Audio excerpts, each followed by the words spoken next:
everyone. Once again, happy to introduce Jamie Neer, Assistant Professor in Psychiatry, who will be doing his classic introduction to magnetic resonance spectroscopy. So take it away, Jamie, all yours. Thank you, Millar. Thanks for the invitation and for organizing the talks. Today, before I start, actually, like Millar said, feel free to interrupt at any time to ask questions.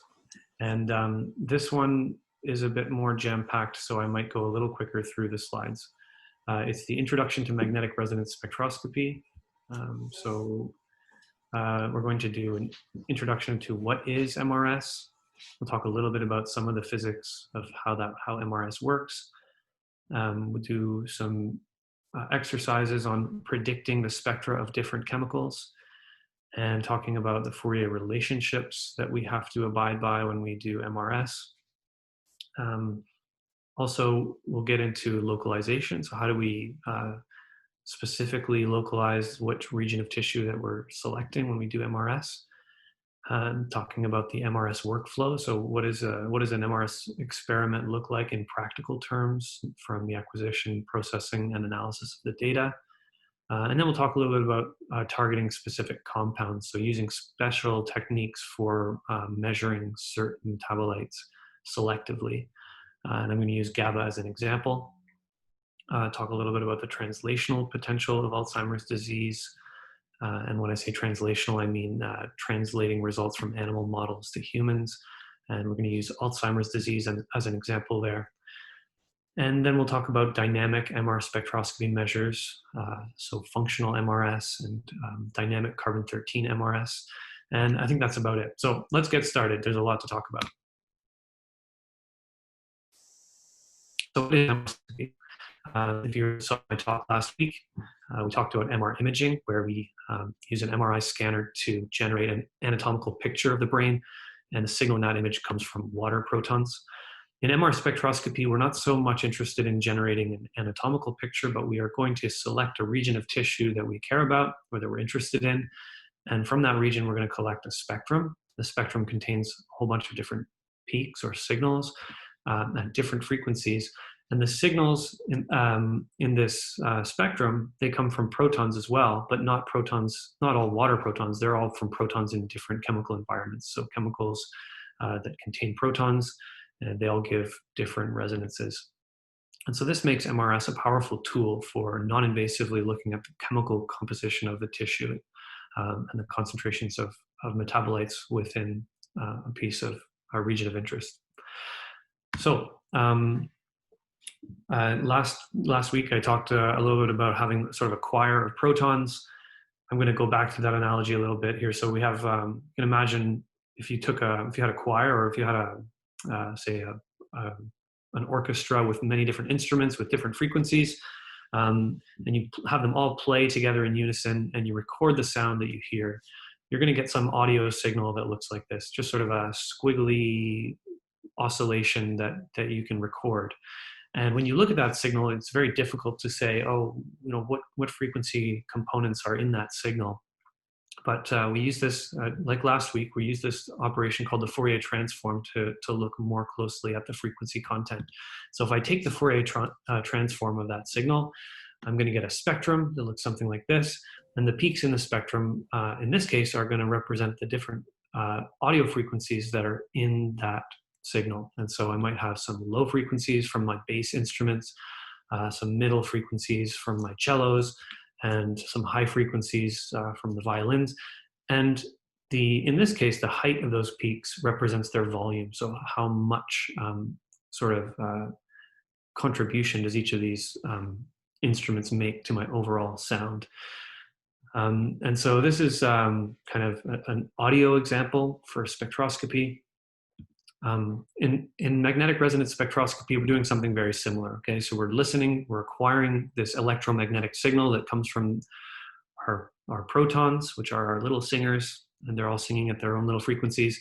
We're going to take the Fourier transform of that time domain audio signal, or not audio signal, but an electromagnetic signal, and we're going to get a spectrum of that from that. And the peaks in the spectrum now, they're not representing audio frequencies anymore. They're representing the electromagnetic frequencies of the different protons. So this time domain signal, we call this our FID, or free induction decay. And on the right, we call this our spectrum. Okay, so like as I was saying, this spectrum is composed of signals from different metabolites. Each one of these peaks can be kind of thought of as coming from a specific metabolite signal, and these are highly reproducible and unique from each other. So this gives us a way of kind of identifying which signals are contributing, or which metabolites are contributing to the signal, and also estimating how much of each is there. So the height of the peaks now is corresponding to not the volume of the musical instrument, but the concentration of the metabolite that we're looking at. Now, why do they have these different frequencies? Why do different protons have different, different resonant frequencies? And this is due to something called electronic shielding. And I'm going to talk about that in a second. But first, I just want to show, so what are the things that we can detect with MRS? So here's a list of all of the different metabolites, or many of the different metabolites that we can detect in the human brain using MR spectroscopy. So water is obviously the main one and has a very high concentration, as you can see here. But metabolites, other than water, we can detect N-acetyl aspartate, glutamate, which is a neurotransmitter in the brain. We can detect creatine, which is involved in energy metabolism, myoinositol, which is a marker of glial cells and sometimes used as a marker of neuroinflammation. We can also detect glutamine, which is a byproduct of, or it's involved in glutamate neurotransmission. We can detect glutathione, which is an antioxidant in the brain. We can detect GABA, which is an inhibitory neurotransmitter. I'm skipping some here, but I'm showing you some of the interesting ones. Ascorbic acid is actually also also known as vitamin C. This is also an antioxidant in the brain. We can detect as well. Lactate, which is it's a byproduct of anaerobic energy metabolism, or glucose metabolism. And NAD and BHB are two other ones that we can detect. So what things can we not detect with MRS? Well, I often get asked, can we detect dopamine, serotonin, acetylcholine? These are some important neurotransmitters and neuromodulators in the brain. Unfortunately, these are not typically detectable because of their low concentration. So they're a little bit below the detection limit. By rule of thumb, I think around 0.1 millimolar is the absolute lowest we could ever hope to detect. Maybe a little, actually that might even be conservative, or a little bit optimistic. So even 0.5 millimolar is a very low concentration to be able to detect with MRS. So these things are not quite detectable. Other things that we cannot easily detect are large molecules. So anything that has a concentration, or sorry, a molecular weight of over 3,500 kilodaltons, we class those as macromolecules, and their signals end up in the spectrum, but they end up as sort of broad components in the baseline of the spectrum and are very difficult to identify independently of each other. And the reason for that is because they have a very short T2, and we just talked about T2 last week. Any molecules that are immobile or very tightly bound, so that means they won't be tumbling freely, they're also going to have a very short T2, and we will probably not be able to detect those either. So I was asking the question earlier, why do these different chemicals have different resonant frequencies? And if you remember from last week, we talked about the Larmor equation, which says that the resonant frequency of a proton is proportional to the magnetic field that it experiences, and it's governed by this Larmor equation. So omega naught, the Larmor frequency, equals gamma times B0. But the picture is slightly more complicated when you begin to consider the electron environment of each atom. So a proton is actually surrounded by an electron cloud. And when you place this system into an external magnetic field, you typically, you get a sort of, the electron cloud itself tends to circulate in such a way that it produces its own local B0 field that opposes the applied magnetic field. And we call this the magnetic shielding field, and it's given by this constant sigma. Is that a sigma? Yeah, minus sigma times B0. And so this is a kind of like the shielding that is causing the magnetic field experienced by the nucleus to be slightly lower than what we applied. And so if you rewrite the Larmor equation and you have to factor in this new shielding constant, it actually looks like gamma B naught times 1 minus sigma. And the size of this sigma is quite small. It's about in the order of parts per million. So the deviation from the applied B0 field is only about a millionth of the B0 field or so, but it's enough for us to detect that shift. Now, what if I took another proton and I connected it to an oxygen atom? Well, the oxygen is very electronegative. It's going to pull the electron cloud towards it, and that's going to cause less shielding on this proton.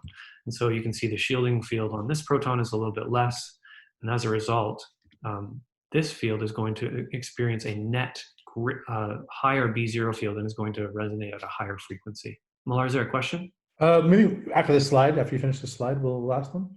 That was the end of the slide. Okay. So I think Diego had a question of, is all the glutamate and GABA measured by MRS part of the neurotransmitter pool? And then as a follow-up question, I guess it's the same kind of question. Is it, I think it is it specific to released glutamate? So very good question. Jumping ahead quite a bit, but I will answer it anyways. So glutamate, no. Glutamate has, a lot of glutamate is not involved in neurotransmission. It's involved in, we call it the metabolic pool of glutamate, which is used for other purposes. And MRS is going to detect that pool as well as the neurotransmitter pool. So if you're measuring glutamate in the brain, you're not getting a specific measure of neurotransmitter glutamate. Probably the same is true GABA, to a lesser extent. I think more of the GABA we see in the brain is actually involved in neurotransmission. Hopefully that answers the question. I don't know. What was the follow-up again? Sorry, not the follow-up, but the second part of the question. Sorry, Millar, you're muted. Yeah, I'll read them both again. Is all the glutamate and GABA measured by MRS part of the neurotransmitter pool? And then the second question by Gina was, is it specific to released glutamate? No. So no and no. MRS, the MRS measure that we get in the human brain is not specific to released glutamate or intracellular glutamate. It's basically going to detect all of the glutamate, so long as it's not bound or tightly immobile. As long as it's mobile glutamate, we're going to detect it. So we do have an issue of specificity and be able to say what we're detecting is related to neurotransmission or something else. So going forward, so here's just a quick slide to show what the appearance of a spectrum typically looks like in the human brain. So first thing you notice, this is a spectrum. The first thing you notice, the frequency axis is backwards. So we have 0, 2, 4, 6, 8, 10, going kind of from right to left, increasing, which is unexpected. Usually you expect it the other way around. I think the reason for this is that historically people would put chemical shielding on the bottom axis. So you'll have electronic shielding increases from left to right.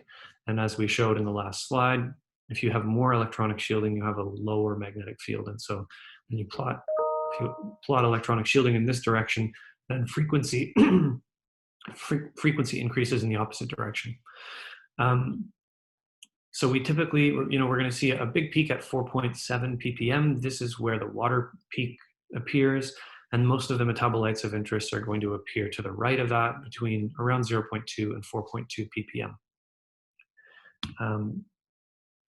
And the other question is, why are we plotting this in terms of parts per million, and what does that mean? So I usually say that you can think of parts per million in the same way that you think of percentage. So a percentage is 1/100th of something. A part per million is just 1/1,000,000th of something. And we're talking about a millionth of the Larmor frequency. So if if the Larmor frequency at 3 Tesla is 127 megahertz, then, oops, sorry, I went the wrong way. No, I didn't. I just didn't. Okay, so if the Larmor frequency is 127 megahertz, then 1 part per million is going to be 1/1,000,000th of that, which is just 127 hertz. So that's kind of the way to think about parts per million, but it is dependent on field strength. Malar, is there another question? No? Okay. So next, let's talk a little bit about predicting spectra. So we know a little bit about shielding now, and maybe we can use this information to predict what the spectrum of different chemicals might look like. So we'll do water and lactate. So water is H2O. It has 2 protons. You might think it's going to have 2 peaks, but actually those 2 protons are magnetically equivalent, so they have a single resonance that appears at a single frequency. And so the other thing to think about is what it's bound to. So it's bound to it's bound to an oxygen atom. Oxygen, as we said before, is electronegative, so it's going to cause the electron cloud to be pulled away from the protons, causing them to have low shielding. So they're going to have a relatively high frequency, which means they're going to appear somewhere near the left of the spectrum. So in the way I've shown the spectrum here, they're over on the left side around 4.7 ppm. So what about lactate? So lactate looks like this. It has a CH3 group here and a CH group. So we call this a methyl group, and this is a methene group.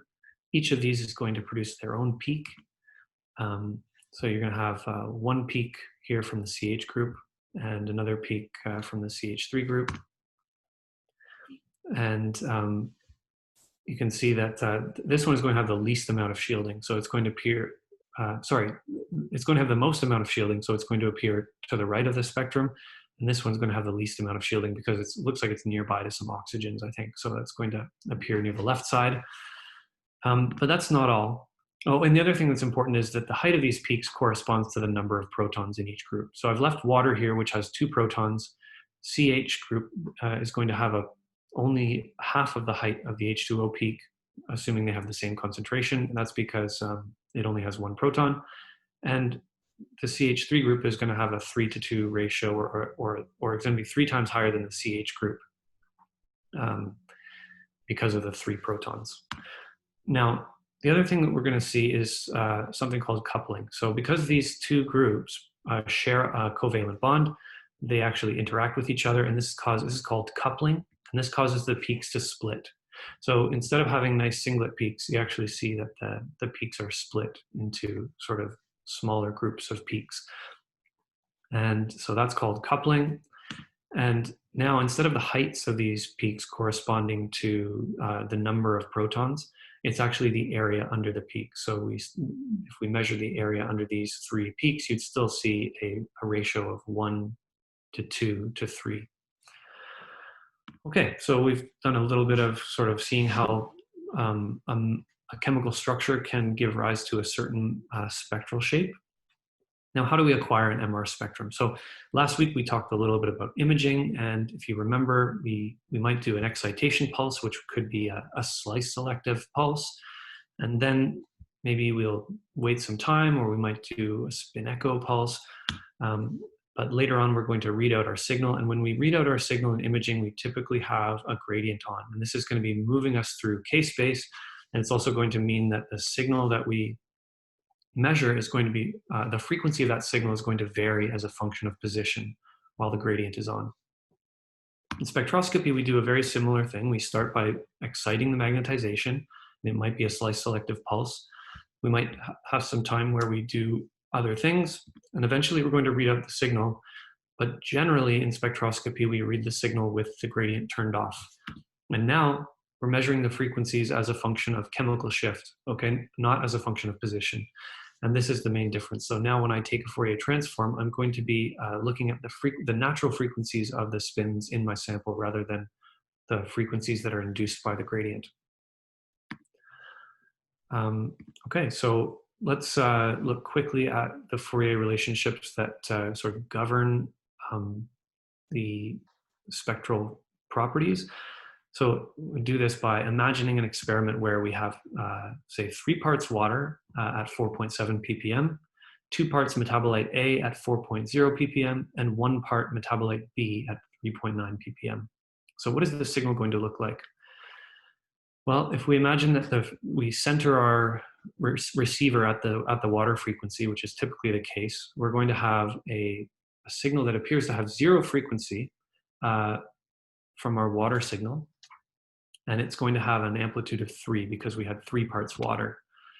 If I take the Fourier transform of that, I'm just going to get a peak, and I can center it at 4.7 ppm because I know that's where water occurs. Now, metabolite A, there were only 2 parts, and it's going to have a different frequency. So it appears to have some oscillation in the time domain. When I Fourier transform it, it's going to have its signal at 4 ppm. And then metabolite B has an even lower amplitude, starts at 1, and when I Fourier transform, it appears at 3.9 ppm. Now, what I actually measure is the sum of these 3 things. So I don't get to see the individual components in my time domain signal. What I see is the sum. And right away you can see now, it's a lot harder to tell what frequency components are in that signal once I've added them together. And that's why the Fourier transform becomes so useful. So now I can take the Fourier transform of the sum of the signal, and it actually looks remarkably the same as if I looked at their individual components. And so, yeah, Fourier transform gives us a nice way to look at those frequency components. But what if now the question now is, I'm going to be digitally sampling this signal, and I would like to just quickly cover how the digital sampling rate and the length of time that we sample affects the shape or the appearance of the spectrum. So first, let's talk about the effect of the dwell time, so the sampling rate. The rule here is that the spectral width of my spectrum is going to be 1 over the dwell time. Okay, so if I sample this signal with a dwell time of 4 milliseconds, I'm going to get a spectrum with a width of 1 over 4 milliseconds, which is 250 hertz. So I will nicely sample the whole spectrum. But let's say I sample 1 every millisecond. Well, then the spectral width is going to be decreased by a factor of 2 to only 125 hertz. And that's not wide enough to capture all of the peaks in my spectrum. And so it's going to cause aliasing. So this is one thing we have to be aware of to make sure that we sample everything correctly. What about the duration of the acquisition? So just to say the spectral resolution of my spectrum, which is the distance between samples in the frequency domain, is given by 1 over the total acquisition time, so the length of time that I sampled for. So here's my spectrum. If I sample it for a total of 0.3 seconds, it's going to have a spectral resolution of about 3 hertz. But if I cut down my, my sampling window to only 0.1 seconds, that's actually going to cause my spectral resolution to increase. And well, it's not increasing my resolution, but it's increasing the spacing between samples in my frequency domain. And this causes me to actually lose resolution of peaks. So I'm actually going to not be able to resolve the two resonances that I know to exist over here. And that's because I didn't sample for long enough.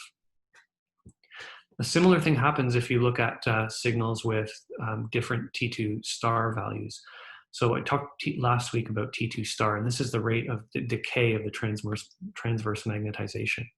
So let's say I'm sampling really with a sampling rate that I know gives me a good spectral reconstruction like this, and my T2 star is 100 milliseconds. So I get this kind of decay curve.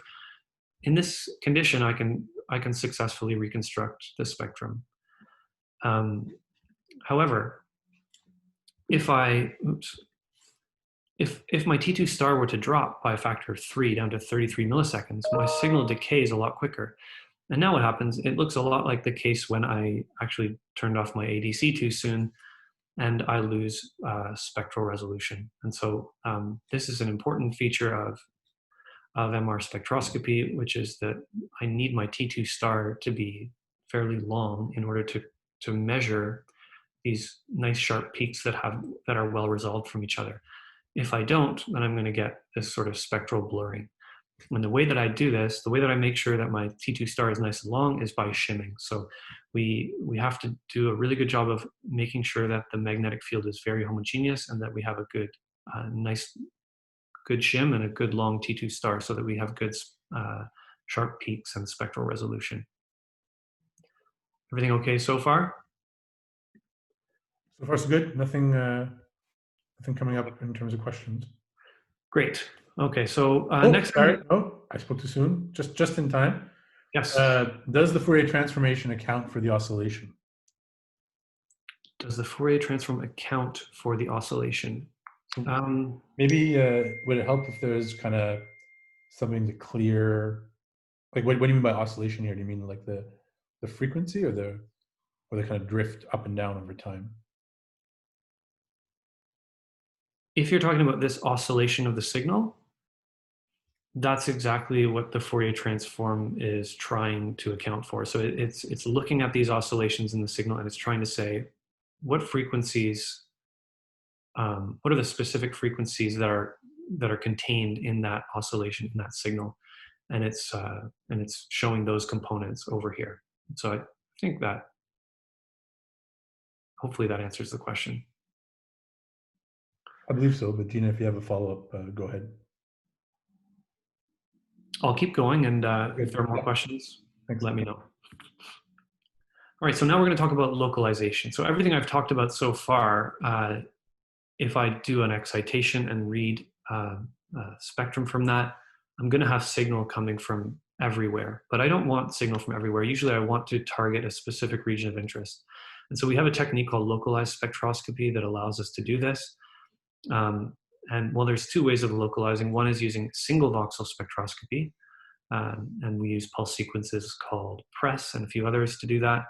And we can also use spectroscopic imaging, which allows us to measure in multiple regions at the same time, or in a grid of regions of interest. So last week I talked about spin echoes. This is an important part of localization, I think. And last week I showed you a video about how a spin echo works. This week I have a new and improved video to show you. So this is, again, just a recap on what a spin echo looks like. So we start with an excitation pulse, which pushes our magnetization down into the transverse plane. Then we get some dephasing, which causes our magnetization to decay away. Then we have a 180-degree pulse, which rotates the magnetization, and they all begin to refocus after that, and you get this sort of echo, which is sort of the natural result of the refocusing pulse of that 180-degree pulse after all of the spins begin to refocus together. Okay, so that's a spin echo. And a lot of the localization techniques make use of this spin echo idea. So the first and most common one is called PRESS. It stands for point resolved spectroscopy. And what it looks like is, it looks like a spin echo. You have a 90, 180, but then you have another 180. So really what it is a double spin echo. So after the first echo, you just play another 180-degree pulse, and you get everything to refocus again a second time. And it's that second echo that you're actually collecting at the end. Now, the important thing for localization here is that each one of these pulses is slice selective, and they're each selective on a different axis. So the first excitation pulse will be selective on the x-axis, so it'll give you a slice in one direction. The first refocusing pulse is selective on y, so it's perpendicular to that first slice. And then the third refocusing pulse is going to select a slice that's selective in the third direction. So what you end up with is three slices that kind of intersect with each other in a small region in the middle, which is a cube. And that cube is our region of interest. So the echo that we detect at the end only comes from this single cube in the middle where they all intersect. And I have a little note here that T2 decay occurs during the echo time. So between the excitation and when we read out the signal, we have some T2 decay that's happening, which causes a bit of signal loss. So I have a question. How important is both the region of interest placement and size as with respect to the type of metabolites you want to resolve in your project? It's a good question. It's very important. So where you put the voxel, first of all, usually where you put the voxel is dependent on your research questions. So if you think that there's a specific region of the brain that's implicated in your type of disease or whatever, then you need to put your voxel there. but some regions of the brain shim better than others. So if I put my voxel in, say, a region that's really close to the sinus cavities of the brain, you might get really difficult, you might have a hard time shimming, and you might end up with poor spectral quality. So it's a really important consideration. And the other thing about that you said is the size of the voxel. Well, that size is important too, because we're limited in how much signal to noise ratio we have. And the smaller the voxel and the more spatially resolved you try to be, the less SNR you're going to get. And so typically these are pretty big voxels. They're on the order of 2 centimeters per side, 2 by 2 by 2 centimeters. So it's a big chunk of tissue that we're looking at, sometimes bigger. Okay, so the other way to localize is using spectroscopic imaging. And this is really similar to what I just showed. This is the press sequence. You've maybe localized a region, but this maybe, instead of being a small box, you'd be localizing a big slice or a big region. And then at the end of the sequence, we've added these little phase encode gradients. And what do these phase encode gradients do? Well, they're moving us to different parts of K-space. And then what we do is we repeat this acquisition many times to sample these FIDs at different points in K-space. And when we finally filled up all of the points in K-space, then we can actually have a 3-dimensional grid with kx, ky, and the time dimension all filled up. And we take the Fourier transform along each dimension. And that allows us to reconstruct a grid or an actual image where each voxel has a spectrum in it. So you'll get, say, a grid that looks like this. At each voxel, you'll have its own spectrum. And then if you analyze that grid, if you analyze the spectra in each voxel, you can actually make maps of metabolite concentration throughout the tissue. So you can say, here's a person that has a tumor. I'm making a map of choline, and you can see there's elevated choline down near the tumor. If I make a map of NAA, there's reduced NAA down in the tumor. And if I take the ratio of choline to NAA, there's a really nice clear delineation of the tumor boundary, which sometimes tells you where the margins of the tumor are. Is there a question, Muller? Uh-oh, Muller is frozen. Oh, okay. Everything's fine. Okay, you're good? Okay. So that was MR spectroscopic imaging. One issue with spectroscopic imaging is that it's pretty slow. So you have to do it every time you have to sample one position of K-space each TR, which takes a lot of time. So if you wanted a high resolution MRSI grid, you'd have to do a lot of TRs to sample each point of K-space, which takes time. So there are ways to really dramatically speed up MRSI, and that's using sort of rapid K-space encoding trajectories for MRSI. Maybe before you get into that, there's a question from Ranjini. Yes. Slides back, you mentioned MRS has gradients off. So yes. Here, we are applying the phase encode gradient. Yeah, so here we applied some phase encode gradients, but not during the readout. So these were just, these were before the readout. And the idea was to move us to a different point in K-space. But then during the readout, we just turned the gradients back off, and we're able to read that time resolve, the temporal dimension at each K-space point. Okay, so far I haven't turned the gradients on during the readout. But what I'm about to show you is a type of MRSI where I'm going to actually violate what I told you earlier. So I'm going to turn on the gradients during the readout to get through K-space even faster. So this is kind of like the idea of rapid MRSI. And if you were here last year, you might have seen the talk by Bernhard Strasser, who talked about rapid MRSI. And basically you use rapid K-space trajectories to zigzag or pass through K-space quickly to get both K-space information and temporal information in a single shot. And these allow us to get through K-space much quicker and get an MRSI image much faster. So here's an example of that. This is called Echo-planar spectroscopic imaging. And what happens is it's a little bit like an EPI scan, except we're not going to be zipping up and down. We're only going to be going back and forth through one direction of K-space at a time.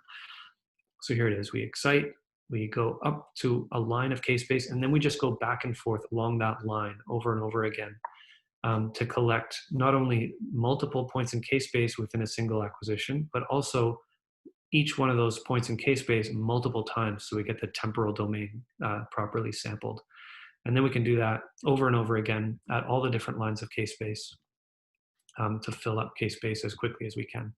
So this really speeds up the MRSI acquisition and is kind of an emerging technique for fast MRSI. Question here, is there a downside to doing this from Gina? Well, it's a little trickier from the pulse sequence design perspective, but besides that, I don't think there's a huge downside. No, I think it's this is the way that I would say going forward. When you look at MRSI acquisitions, probably going to see more of this in the years to come. But yeah, so far there's not a lot of people who are doing this, probably because it's complicated to implement. So this is echo-planar spectroscopic imaging. I'm going to show one other variant. This is called concentric ring spectroscopic imaging. And this one's cool because these trajectories are what's called self-rewinding. So it's the minute you finish, these are concentric circles in K-space. And the minute you finish one path, you're back to the starting point. And so you never have to rewind. You just go round and round. And they're highly efficient at getting temporal information as well as K-space coverage. So these allow you to get nice fast coverage of K-space and spectroscopic information at the same time. So that's called concentric ring spectroscopy. Maybe I'll just zip through this. Okay. So moving on, here's a couple slides on just the practical aspects of acquiring MR spectroscopy data. So this is going back to single voxel. So the first thing we're going to do in a single voxel experiment, we would choose the region of interest that we want to sample. Then we're going to do some system adjustments. So first we need to do shimming. We really need to make sure that the magnetic field is uniform inside that region of interest. And we need to calibrate our RF pulses, make sure that we have the right flip angles, and make sure that we have we also have to do a water suppression calibration. Millar, you look like you're going to say something. Are you, no? Okay. I'll stop looking at you. It's probably for the best if you stop looking at me. So once we've done all our adjustments and we're ready to go, then we're going to repeat a whole bunch of identical acquisitions to obtain averages. So let's say I do a single acquisition of an MRS scan. I'm going to get a really noisy looking spectrum like this. But what I can do, that only takes about 2 or 3 seconds to acquire. So then I'm going to repeat that many, many times. And as I repeat, I get a similar looking spectrum with similar noise. But when I average them all together, maybe after 128 averages or so, I'm going to get a spectrum that looks nice and has much better SNR. So now I have a spectrum that I can actually use. Once I've got the spectrum that I can use, I'm going to try and analyze the data. And the way I do that is I'm going to fit the data to a linear combination of individual metabolite basis spectra. So this is a procedure that's sometimes called LC model. It's named after the software that kind of pioneered this technique. And so what we have here is the data on the top. And then below we have a fit to the data, which is comprised of a linear combination of these individual metabolite basis functions. So I know what each individual metabolite signal looks like on its own, and I can put them all together to make a fit. And the sort of the beta weights or the amplitude contribution of each one of these signals represents their relative concentrations. Okay. The last thing I need to do is, so that tells me their relative signal intensities, but if I really want to know their concentrations, I need what's called a reference peak. So I would take I would usually use an internal reference like water or creatine, and I would compare the height of all of my metabolites to the height of the water peak or to the height of the creatine peak. And then I'm going to assume that I know the concentration of the water or the creatine peak, the reference peak, and I'm going to estimate all of my other concentrations based on that one assumed known concentration. And that's how we do concentration estimation. How close am I to the end? So I wanted to spend a little bit of time talking about some of the like sort of experimental imperfections that we have to deal with. So things like subject motion and scanner drift, and then also about how we generate this prior knowledge that I talked about, the basis functions. So I'll try and gloss through that pretty quickly. As I said before, we have to acquire many, many averages in order to build up the signal to noise ratio that we need. And if we do that, over time, you might have some instabilities in the signal. So they might not all have, the patient might move during that time, or the scanner frequency might drift over time. So as a result, we have to do some steps to process the data first. So first thing we can do is remove any averages that look like they're corrupted. For example, this one signal looks different from all the others, and that might be related to the patient moving in the scanner. So if we do some outlier detection, we can actually detect and remove those unwanted peaks.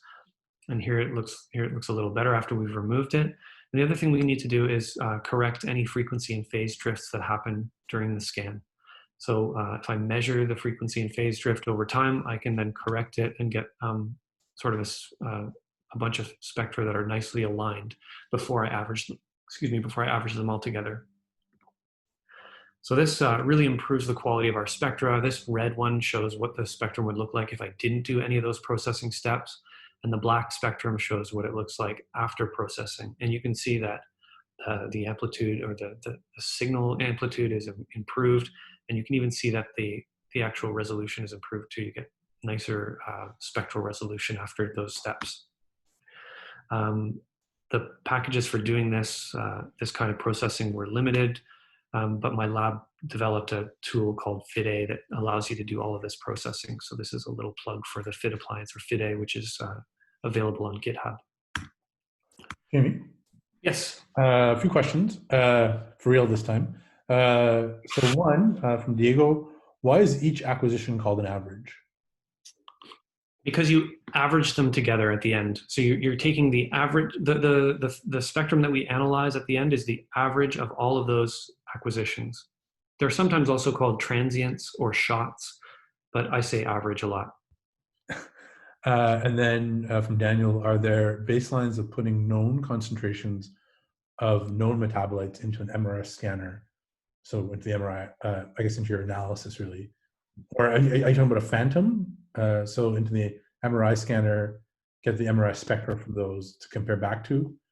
I imagine that's what you mean.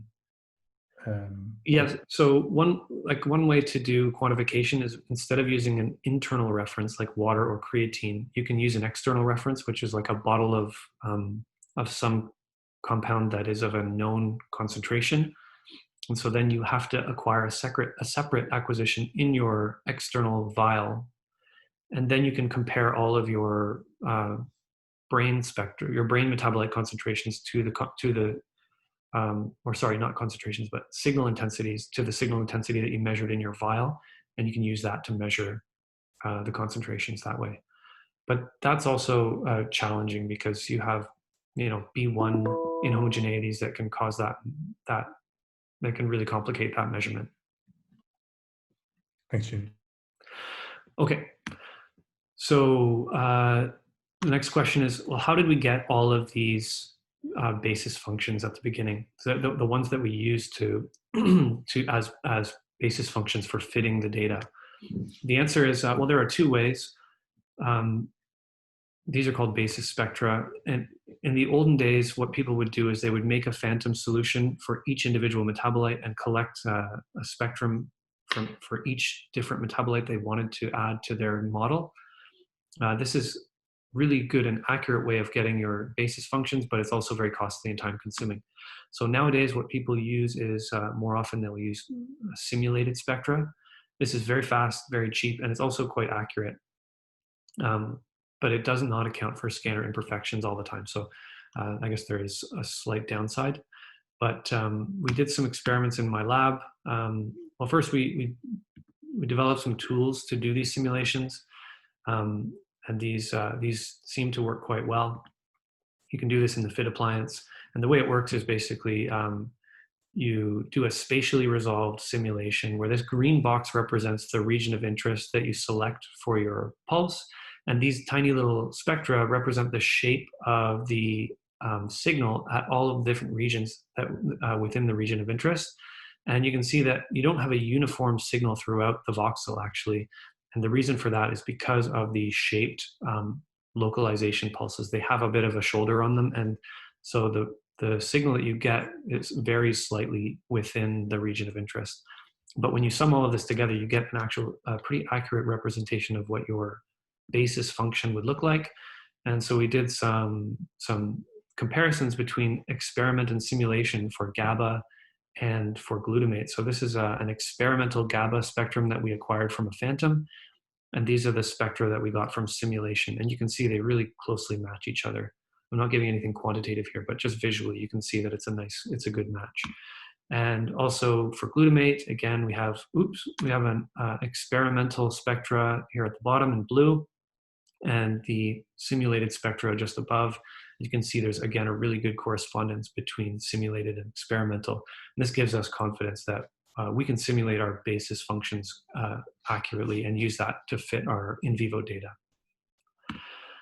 So if I have some time, I will talk a little bit about how to target specific compounds. So there are some metabolites that are just really hard to detect using conventional MRS methods.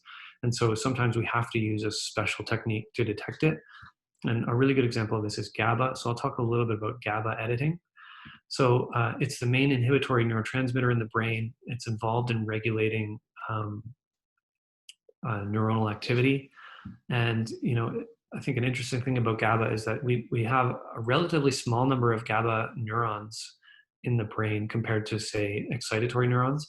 But this small number of neurons can actually act on and influence the firing of larger populations of excitatory pyramidal neurons. And so it's this GABAergic firing that is believed to synchronize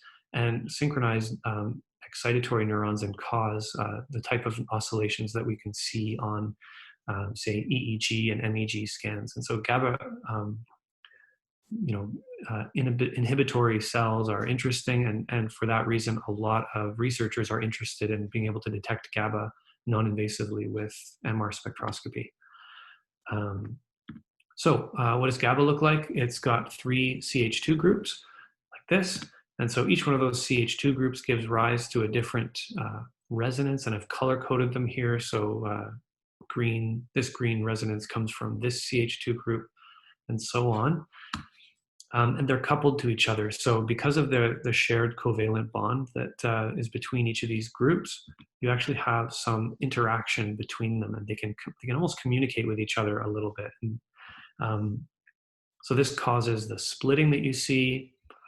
This coupling also causes a feature called scalar evolution, which causes the shape and amplitude of the peaks to change as a function of the echo time of the acquisition. And this is totally independent of T2.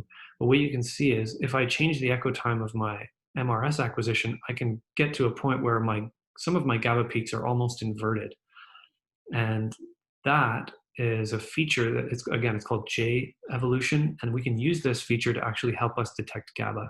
And so first of all, maybe a quick word about why we have a hard time measuring GABA.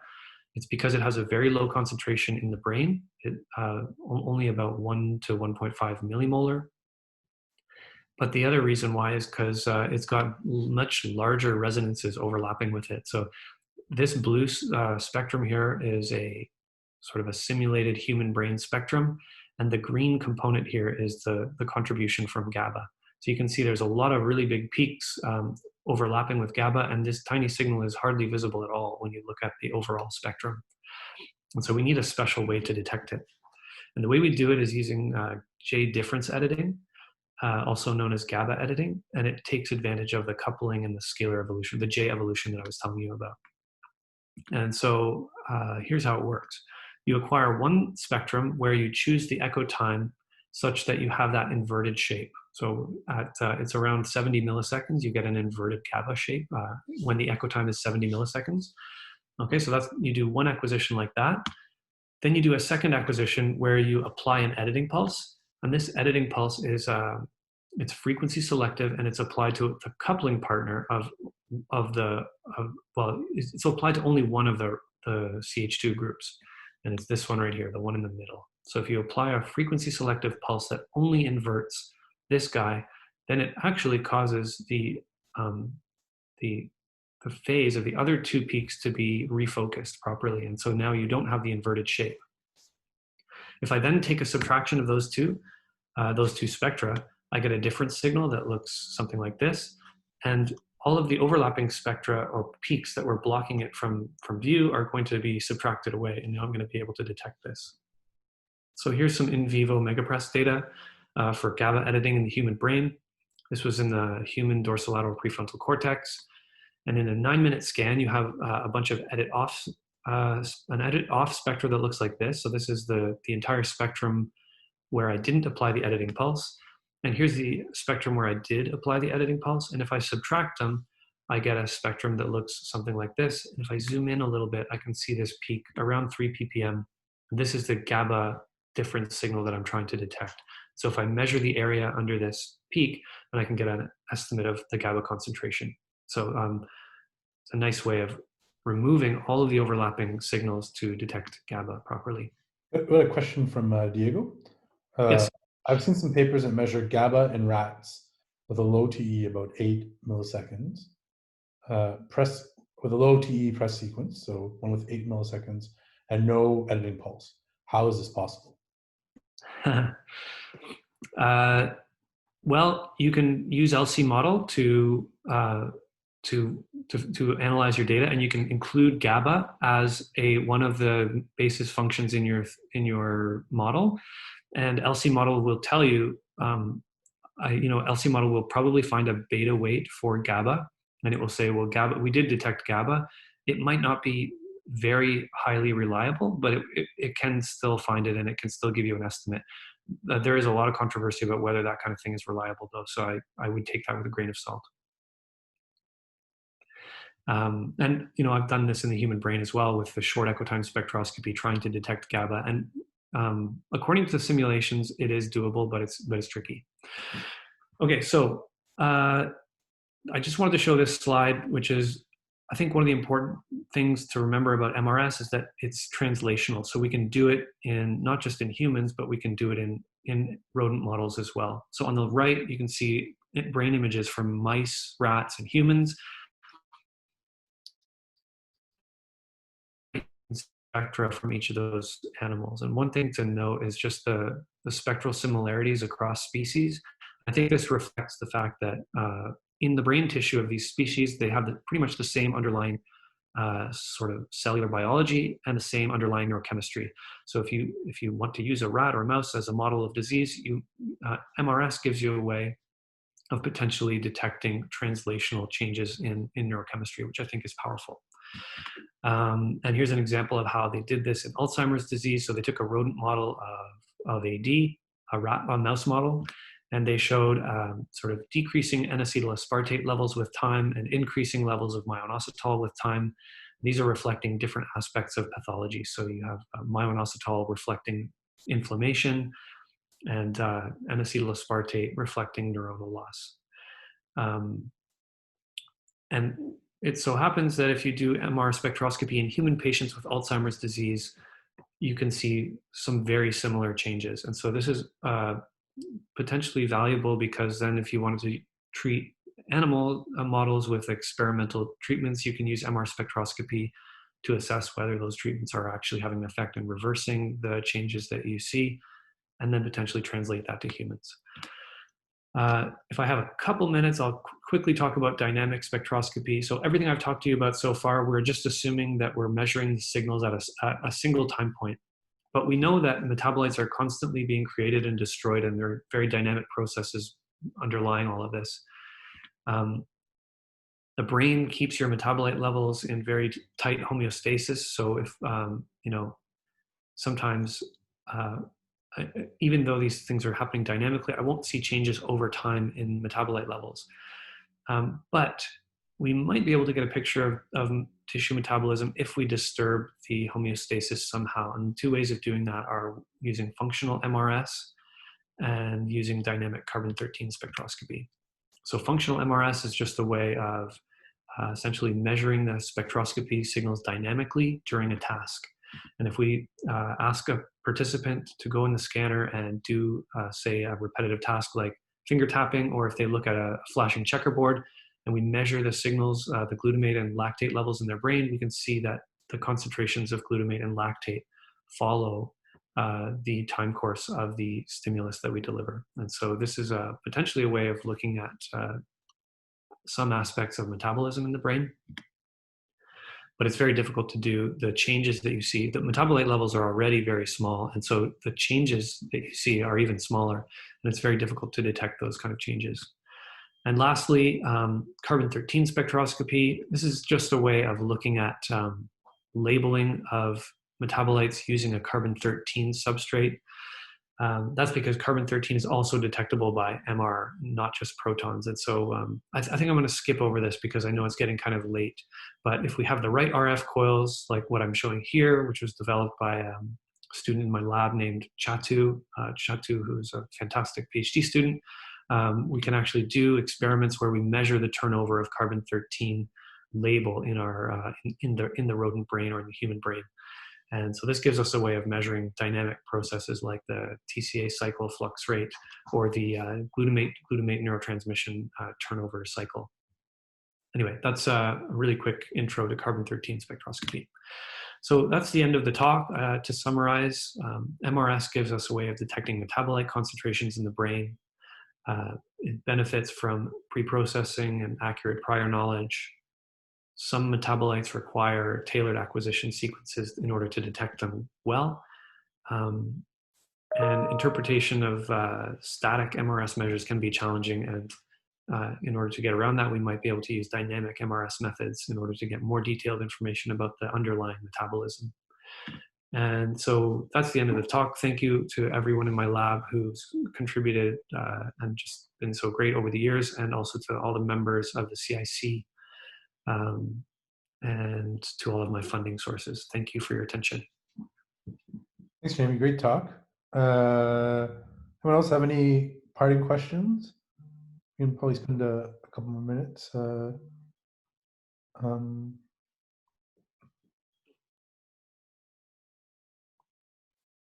right.